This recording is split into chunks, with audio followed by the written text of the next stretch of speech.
The Candid Frame is supported by donations by listeners just like you. Help us to bring you great conversations with great photographers. Support the show today with your monthly contribution through our Patreon effort at patreon.com/The Candid Frame, or click on the link in the show notes or the website at thecandidframe.com. Thank you.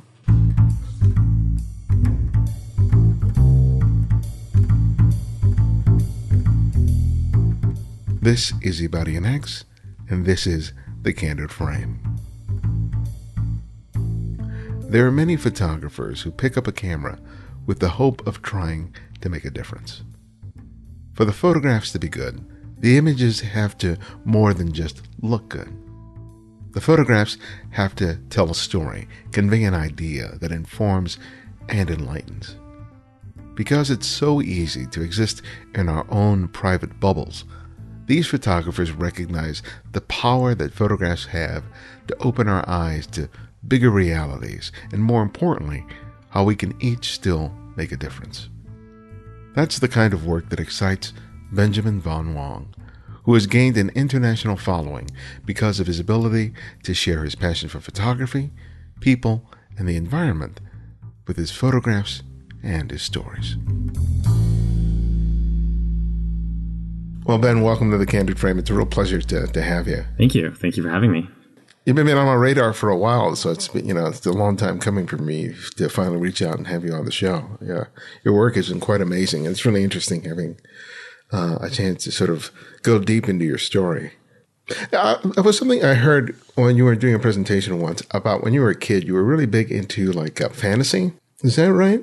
Yeah, I mean, I've always loved reading about, knights in shining armor and, science fiction, comic books. I think just standard dude stuff. I don't think it was like a particular fascination or anything, but definitely love my comic books and video games. And I guess that's sort of carried into my work in some way, shape, or form. Yeah, because I was just sort of curious about the kind of stuff that you were into. Did you have a particular, author, science fiction author, comic book characters that you really were into that really sort of sparked your imagination? I think it was more like just classic fantasy and sci-fi. So I was a huge fan of Star Wars and all those. I really like Dragonlance and Forgotten Realms in the fantasy world. I don't think it was any like super classic reads or anything, just popular fantasy culture, I suppose. Oh, okay. Yeah, and I read a lot of mythology when I was younger. I loved like Greek mythology, Indian mythology, anything that involved demigods and gods and adventure and whatnot. Like those were things that I just, loved, any sort of epic adventure to save the world kind of thing. Yeah, because when I take a look at your pictures, I look at them sometimes and I think about the kind of covers for a lot of science fiction novels that I used to read as a kid. Yeah, the sort of grandeur where you look at the image and you want to know, man, what's the story? I got to read this one. Yeah, I guess there's a little bit of that. I really try to get people's attention with a photograph. Like I want them to stare at it and wonder what they're looking at. Mm-hmm. And so there's this certain cinematic drama that I always try to create. When you're sitting down there, what sometimes is the germ for a photograph? Are you looking at other things and then suddenly being inspired? How do you sort of develop sort of the germ of an idea and then sketch it out and then eventually photograph it? Well, recently it hasn't been about taking fantastical photographs. It's been about purpose. So what is this photograph for? In that sense, the projects really only grab my interest if I think I can warp the story in such a way that it has something to do with social impact, conservation, environmental, some kind of a purpose that's larger than just creating pretty work. To get to that point, I suppose typically I look at it a little bit like a cook. I'm just the cook. I need the right ingredients. And so sometimes I'll stumble across the right ingredients and they'll inspire a whole new recipe. But really, most of my time is actually just spent looking for ingredients and figuring out which ones will fit together. And more often than not, they don't actually fit. Invariably, it takes me a long time to put these projects together. Like I was watching a video about this sort of apocalyptic scenario that you had created, which revolves about the idea of clean air and clean burning fuel. And why don't you talk about what you just described within the context of that recent shoot? Right. So that was a post-apocalyptic photo shoot. The concept was to create a futuristic world in which oxygen was being bought and sold, kind of a Mad Maxy style popular culture meets reality sort of thing. it's this extravagant photo shoot with like 10 post-apocalyptic warriors, a strip mining machine in Germany, and these black smoke grenades, extravagant lighting, and shot on a medium format camera. So the shots just look like they're straight out of a movie. But the beginnings of that project, was when my girlfriend basically said, "Hey, Ben, I'm going to go shoot a wedding in Germany. You're welcome to come if you want and tag along." And I said, sure. So I ended up in Germany with 6 weeks to kill. And I started looking for cool things to do while I was in Germany. The Wasteland Warriors, these post-apocalyptic warriors, actually are the people who reached out to connect with me a year and a half ago. We had tried to work on a project together that was nothing to do with conservation, but I knew they were cool and I knew I wanted to do something with them. So I reached out and pitched the idea of an environmental thing just to see if they were interested. And then lo and behold, we ended up, putting this insane project together that had, I think, 30, 40 volunteers. You work with a lot of volunteers. So tell us about that sort of the collaboration in terms of being able to, coordinate all the logistical stuff that you have in terms of all these people and all the equipment to make something happen. Well, I sort of look at it like organized chaos in a way. Since a lot of these projects that I do are self-funded projects, I don't really have any budget to allocate to them. And what that means is I rely on volunteers to come and help out. And so what that looks like is putting a call out on social media and saying, "Hey guys, who wants to help?" And then from there, it's who has a car, who has gear, who has this, who has that, who knows where to get something from. Mm-hmm. And simply just getting those answers and doing the best with what I have. I think I have a very high tolerance for chaos. As someone who travels to many different countries, and I have a fairly decently large following that are very interested in knowing what I do and how I do it. As a result, when they do actually show up, there's this pretty big interest in just being a part of the adventure and being there. So I don't have very many people who flake. I don't have that many people who drop out last minute. Most of the time, people are just really, really excited about the idea of contributing to something greater. I heard you once say that you try to get people not invested in what you're doing, by giving them more than just a date to show up. You like them to be actively involved in helping the idea come to fruition. Tell us about why that's so important for you.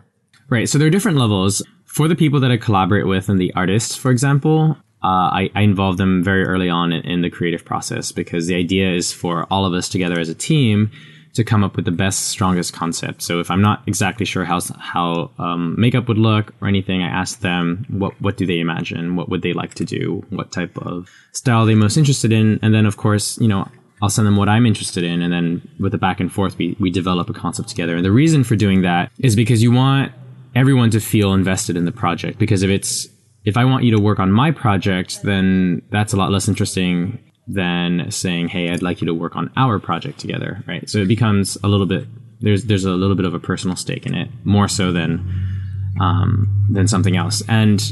And then as you go further down in the preparation process, you end up with volunteers. And then there are different tiers of volunteers. There's the volunteers that are a little bit more critical to the operation, the let's say the leaders, the ones that are going to take a lot of initiative, the ones that are going to have critical components like more gear than others. And so those guys, you sort of need to pay them a little bit of special attention in the same way. So find out, is there something that I can offer them additionally? Whether it's just, a greater token of appreciation, getting on, having a conversation with them on, what they're hoping to get out of the project, just trying to get to know why people want to be a part of this.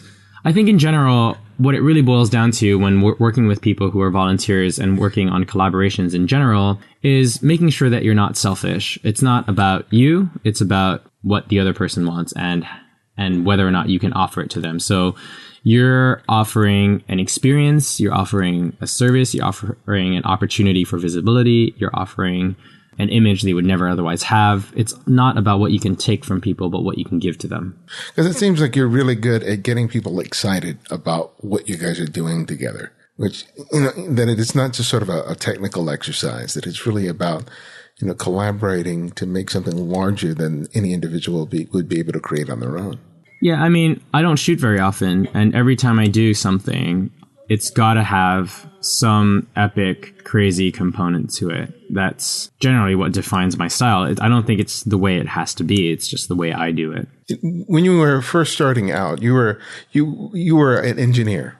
I was wondering about that. Did you get into engineering because it seemed like, a viable career choice? Was it familial sort of pressure to get into something quote unquote reasonable? What was the reason that you started studying and eventually becoming an engineer? Well, honestly, I didn't know what else to do with my life. I went to an open house when I was 16, and when I was 17, I started university. So, I mean, what did you want to do at 16, and where are you now? It just seems to,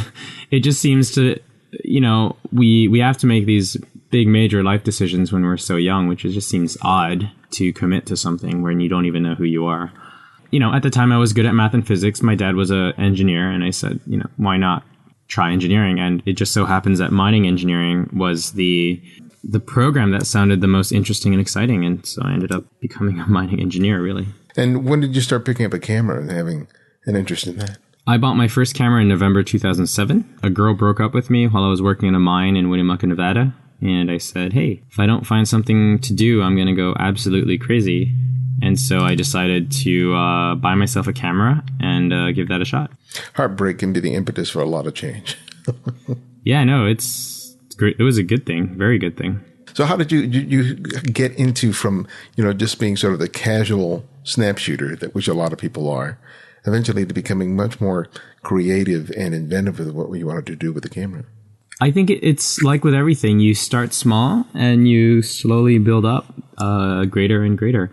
You can't just wake up one day, I think, and do something extravagant in any field. You just have to build up one step at a time. And somehow, as you go further down the line, you eventually reach a point where you're like, oh, holy crap, my projects have gotten pretty intense. But at the same time, that almost feels normal by that stage, right? So continuously pushing the boundaries, adding that extra 10% every time you do a project, and eventually it ends up being something really, really exciting. Yeah. I know you tried a 365 project and you weren't able to get through the whole 365 days. But what did you learn and get and take away from that really sort of informed what you did subsequently? My 365 project was really about, I guess, it was about keeping my mind busy, but it was a fun excuse to just be creative and challenge myself and build a community online. I think the biggest takeaway, I learned a lot of my Photoshop skills during that time frame because I wasn't able to always find new models and set up new shoots because one photo a day was a little bit intense. And so I definitely learned a lot of Photoshop during that time frame. But quitting the 365 after 100 days, I think, was a great decision because it really pushed me to commit to building more complex sets. That was kind of one of the driving reasons. I was like, if I try to create something new every single day, well, there's no way I'm going to be able to create something unique every single day. So why not focus on just scaling up instead of scaling in volume? I know a few guys who are mega creative who do 365s, and kudos to them, but it just wasn't for me. I'm definitely more the quality over quantity kind of person as opposed to being able to do the whole daily thing. And I think having that realization, even when you make an effort to try to do something like a 365 project, and even if you're not able to see it through to the end, like you just said, it's a wonderful learning opportunity to kind of figure out what works for you and what doesn't work for you. And be able to use that as sort of a guidepost for where you need to be creatively. And it seems like you were able to do that with that project. I guess so. It's a really long time ago now. That was in like 2009. So can't particularly relate to like what my state of mind was.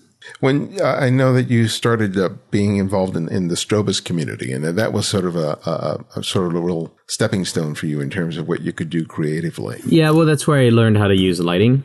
So it was a pretty big thing when I first picked up lighting. It just opened up a whole new world from the natural light world to the constructed light. You were able to design these cinematic looks that just look different from what other people who didn't put the time and effort to bring lights in were. And, I've always been a huge fan of being different. So that was pretty cool. When you started sharing your work online, like on YouTube and on your blog, How were you conceiving that at the time? I mean, now everyone's sort of doing it, but at the time that you started doing it, it wasn't as common as it is now. What was the whole idea of putting yourself out and your work out there at the time? I think I realized that if you put content online that shared the process, it had a significantly larger chance of being shared by other people. Your same photograph could get a lot more traction if you supported it with other pieces of content.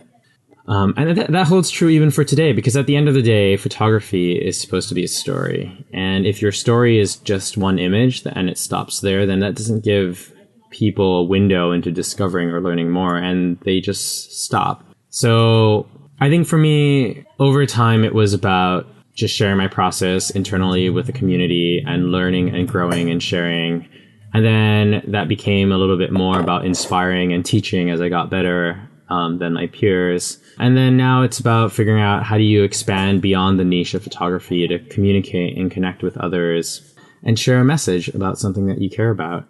Ultimately, with the goal, I suppose, of making a living doing it, because, you know, we all need to survive. So for me, I think it's all about figuring out how to, you know, make a difference. And you have a lot of questions about the photography process, but I think as time has gone by, all that doesn't matter so much anymore. So you're asking a lot about my earlier days. Mm-hmm. And it's probably, I'm guessing you saw my Google Talk, which was about 4 years old. But the world then and the world today has changed significantly. So we're reaching a point where good work doesn't quite matter anymore, because everyone's doing good work. Everyone has a good camera. Everyone knows how to take good pictures because there are good tutorials out there and they're all free.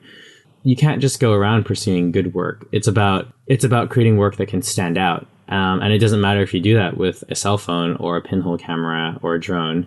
What about your work is actually going to stand out in today's world that has so much content? And the simple answer to that is, how can you summarize your project in a single sentence? Because if you're not able to summarize a project in a single sentence, then no one's going to be able to describe your work in a single sentence, which means no one's going to click on that link, no one's going to open that email, and no one's going to bother sharing it, because we share headlines without reading the content anymore. That's how important headlines are. And so your photograph really only serves as a teaser thumbnail, as an intro into the greater picture and what your story is going to be. So I think that single thing, the idea of designing a headline, really describes the type of work that I do today, because you'll see it in all of my projects. There are these really catchy pieces of art that are really designed around concepts that are shareable. Because we live in a media saturated world, unless your only goal is to get more Instagram likes and followers, you can't just post a new photo every day with no substance behind it, because otherwise it just becomes consumable, pretty content that we double tap on and scroll to the next one and spend a grand total of like 0.3 seconds on, right?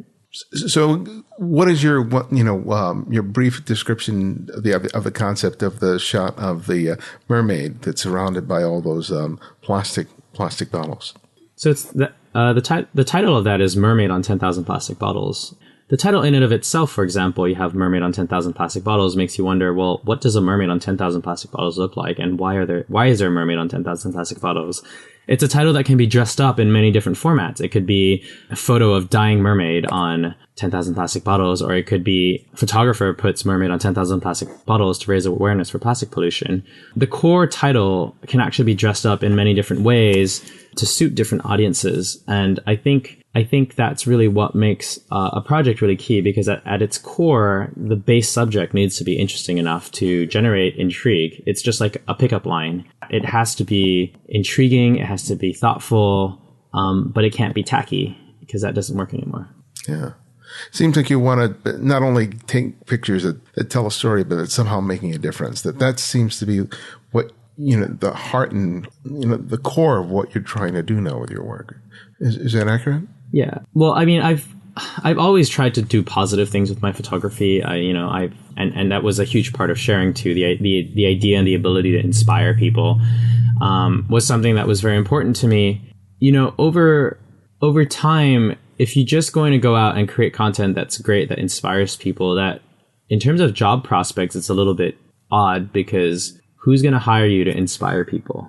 You have like the route of a motivational speaker or an educator, but then it kind of stops there. And so I was being pulled into the commercial photography world, which was great financially. And, it unlocked all sorts of new budgets, which is very, very cool.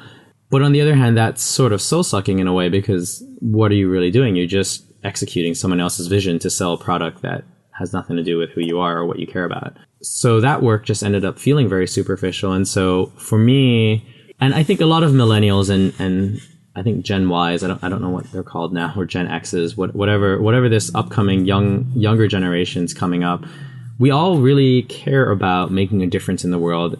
We really hate feeling powerless. I think there's a lot of anger and resentment to that. And so if it comes down to making a difference, it's almost about making that commitment to say, this is something that I want to do, and I'm going to figure out how to make that happen, regardless of what the world tells me.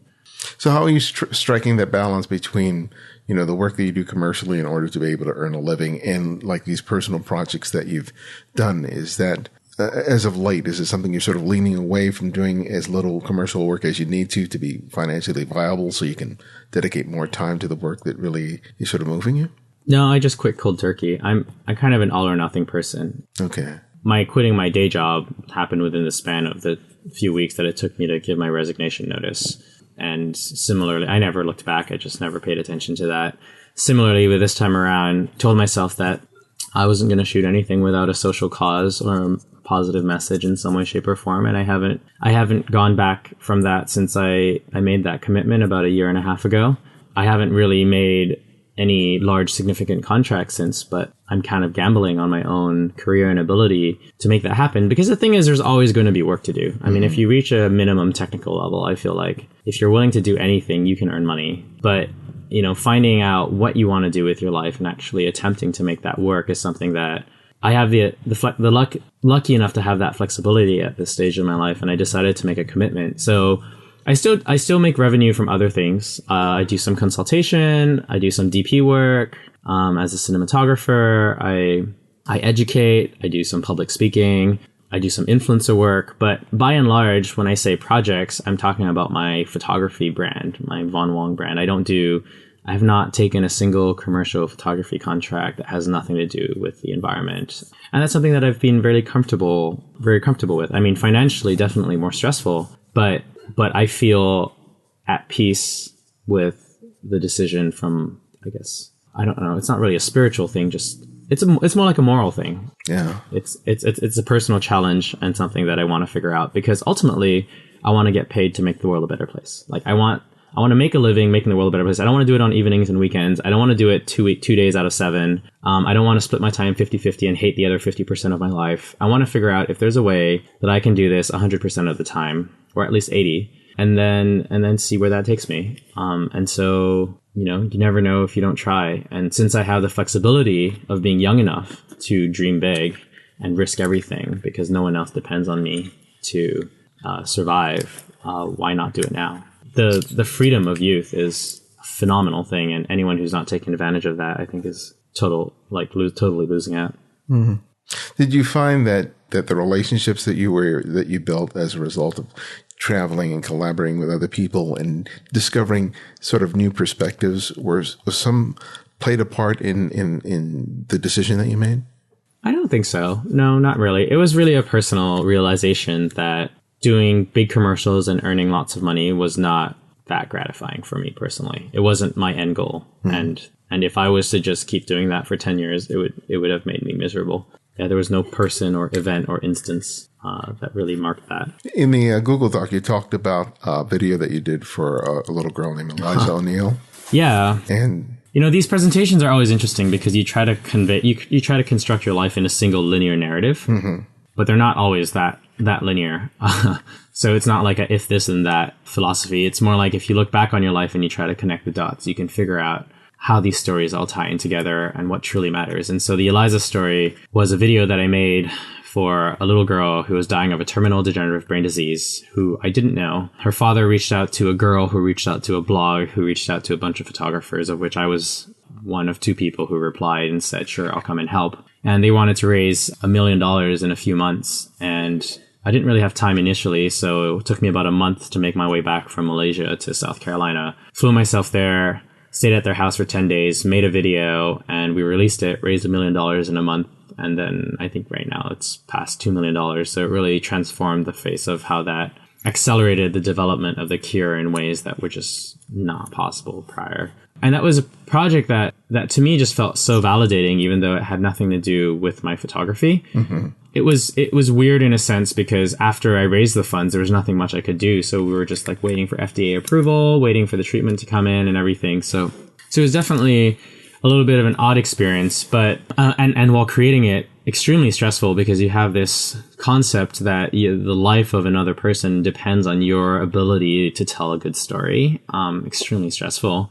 But there's just something that just felt so good about going out and, trying to make a difference. And so when I got my largest commercial photography contracts and was on the verge, was really happy with that, I almost quit photography because I just felt like, my photography style could not make a difference in the world. I mean, it was just epic and cool, but like there was no way to really tie real life human suffering into my work. And so for a while, I entertained the idea of creating documentaries, doing fundraising videos for causes that were worthy and going that route. But it just never quite caught on. I realized that I didn't like sitting in front of a computer editing. I didn't want to always have the pressure of other people's lives and happiness and livelihoods depending on my ability or inability. And it was just very, very heavy and stressful all the time. And so I eventually discovered that environmental causes required a lot of conceptualization, which was my personal journey, which was very interesting. So my girlfriend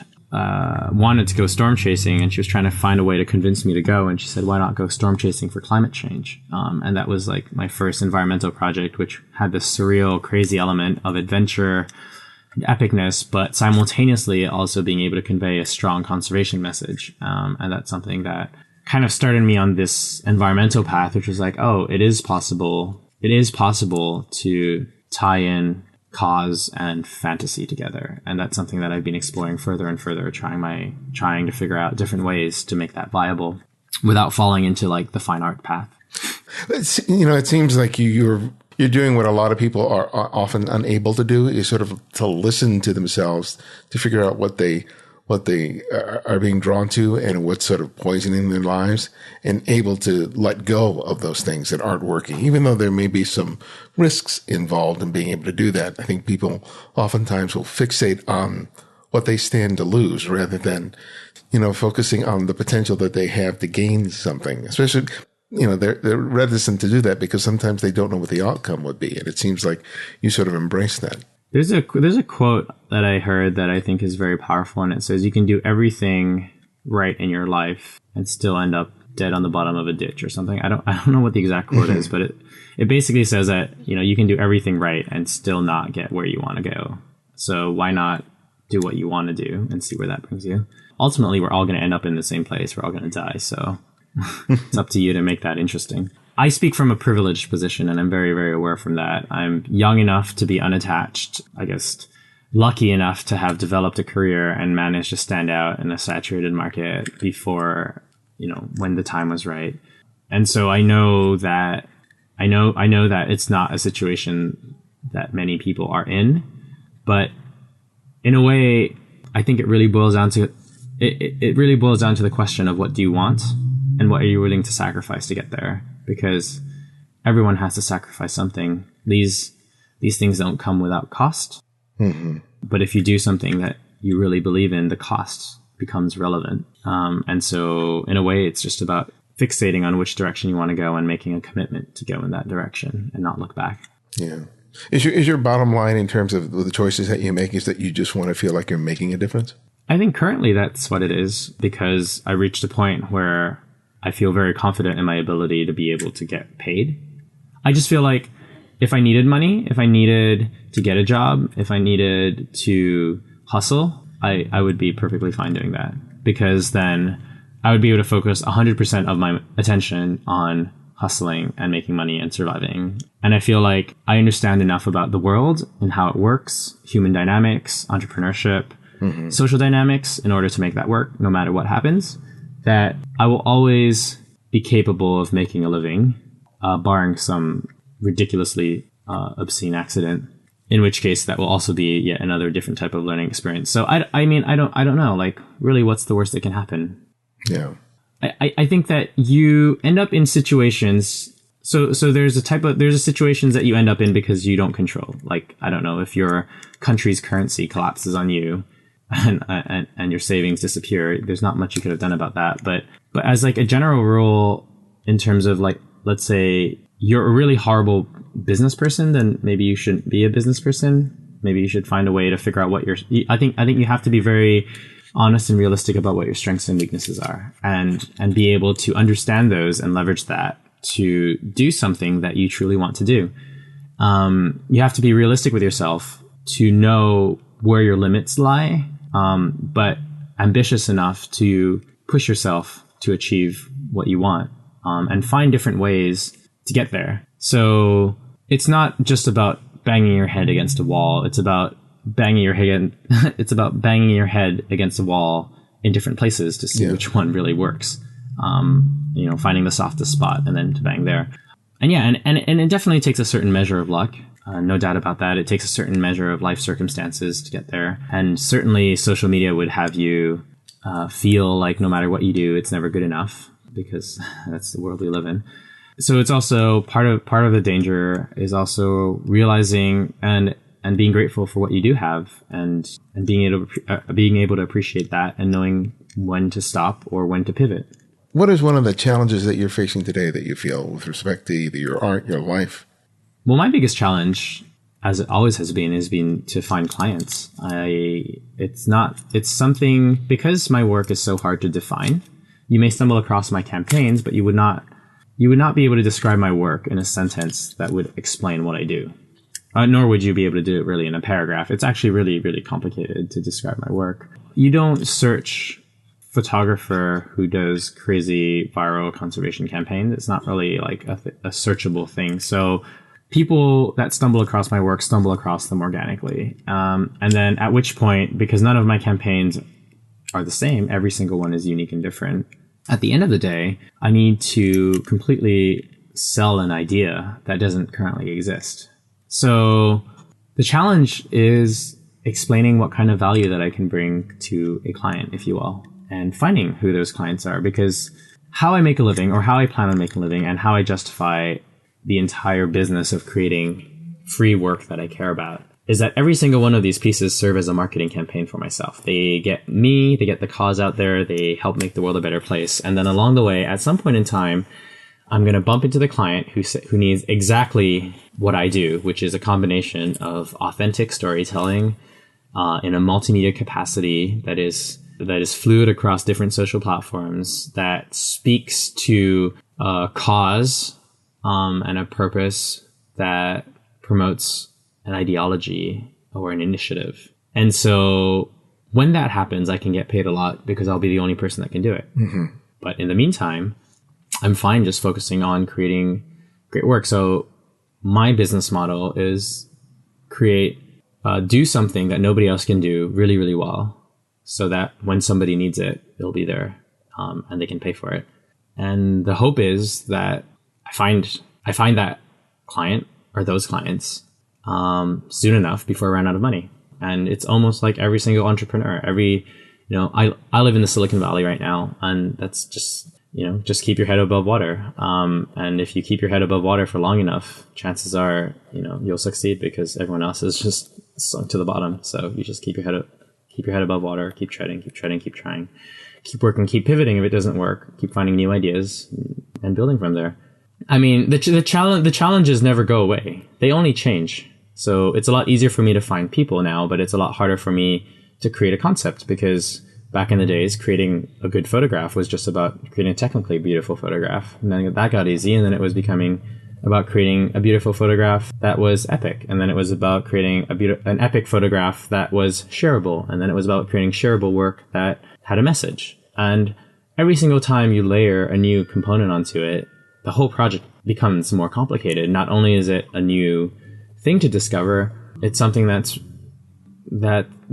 just, I guess, that's just a lot of work to become good at. So, anyone who thinks that life is easy, it might be a lot easier for me to do the photos that they want to do, but I'm not doing the photos that they want to do. I'm doing something that I want to do, which comes with a whole series of constraints that they probably don't have to think about.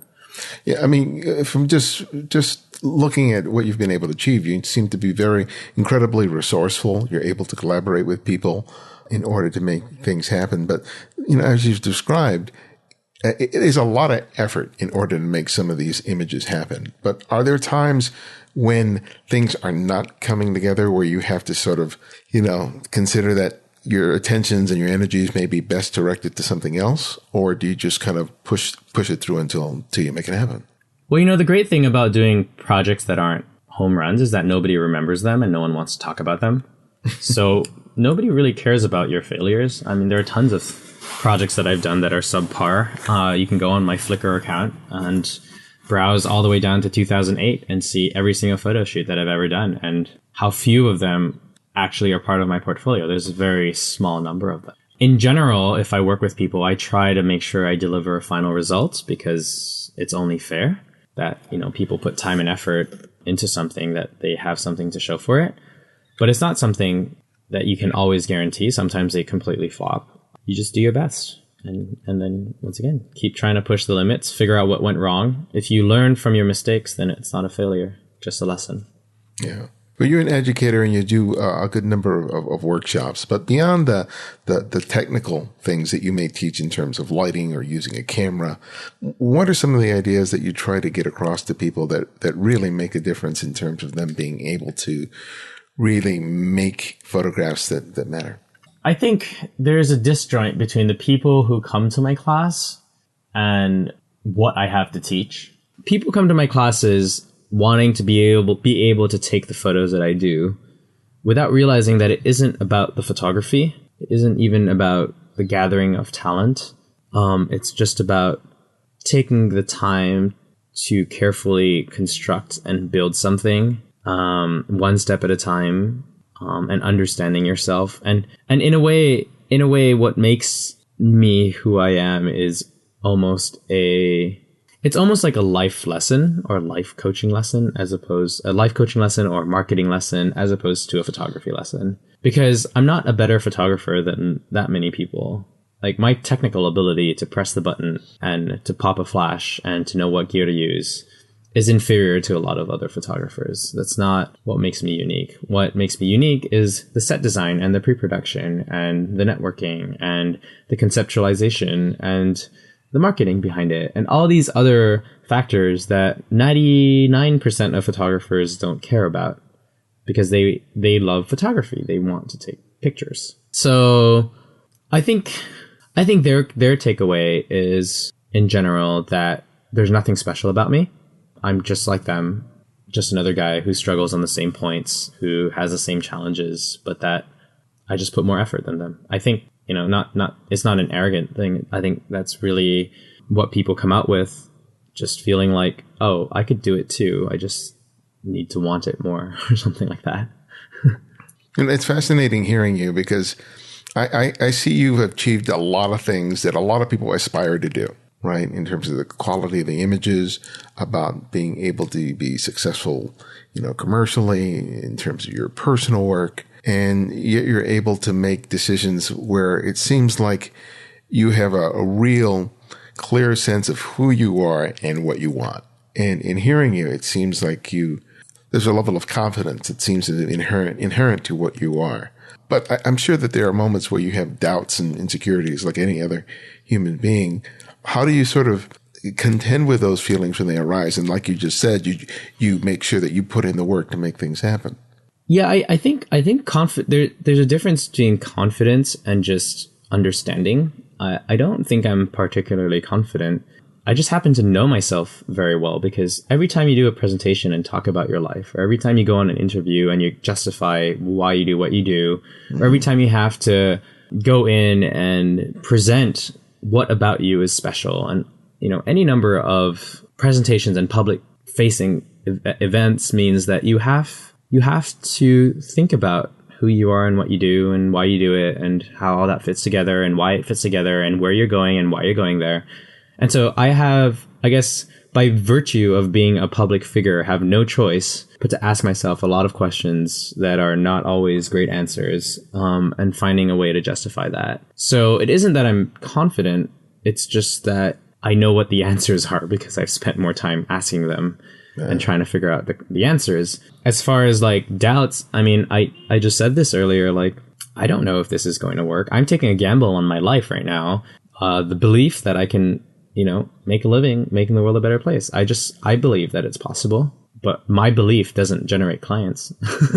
It's just a direction to go to, a direction to run towards, and one that I'm attempting to go towards. And I see signs of success, but I don't know if it's going to be there. I'm taking risks, but they're calculated. They're calculated based on my abilities, on my own understanding, and there are days where I feel super frustrated. I mean, I released 3 projects last year.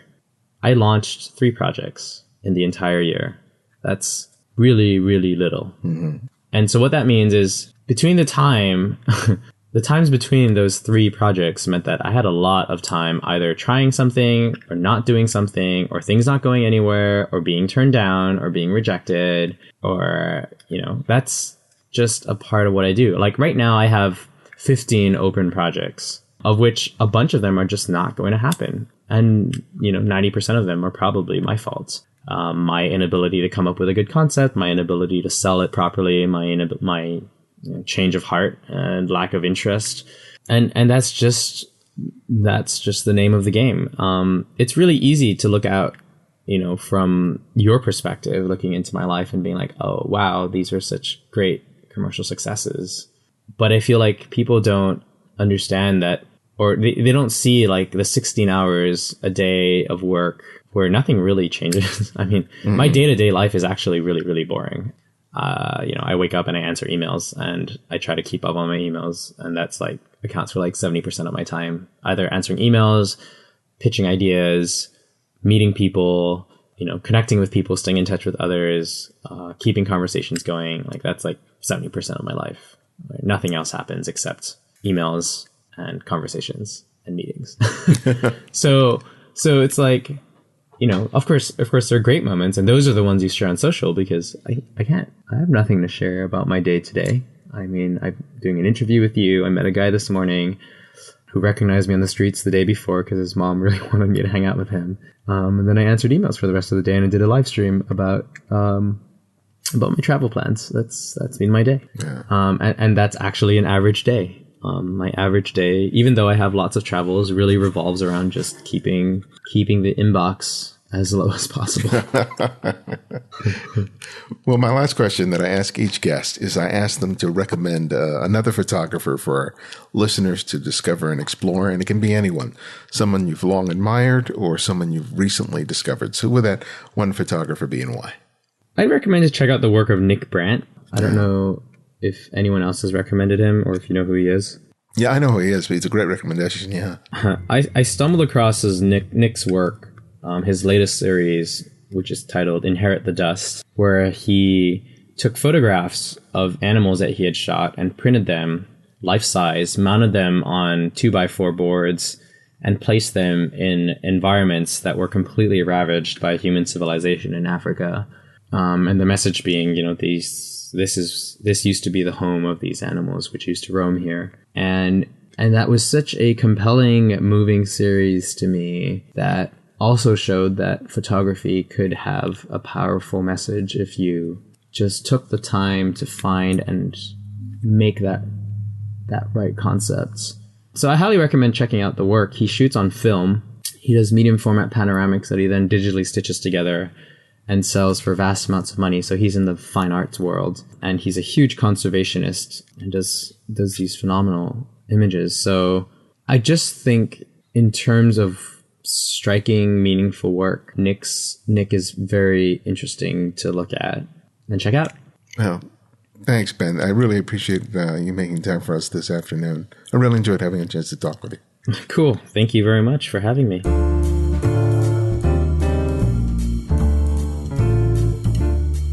Thanks for listening, and thanks to Benjamin for joining us on The Candid Frame. You can check out his work by visiting vonwong.com. Thank you for your continued support of The Candid Frame.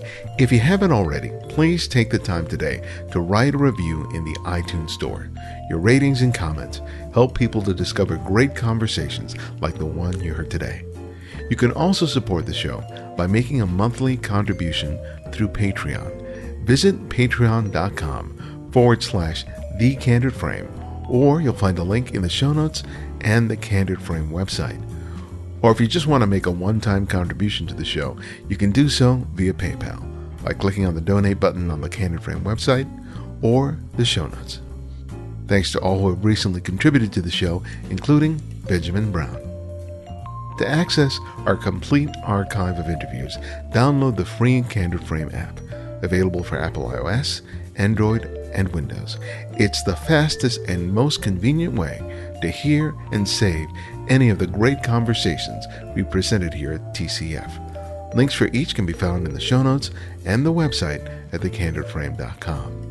The Candid Frame's audio engineer is Martin Taylor, who you can find at theothermartintaylor.com. The show's senior producer is Cynthia Parker, and our music is from Kevin MacLeod, whose royalty-free music can be found at incompetech.com. And you can follow me on Twitter and Instagram at simply @IbarianX. And this is IbarianX, and this is The Candid Frame.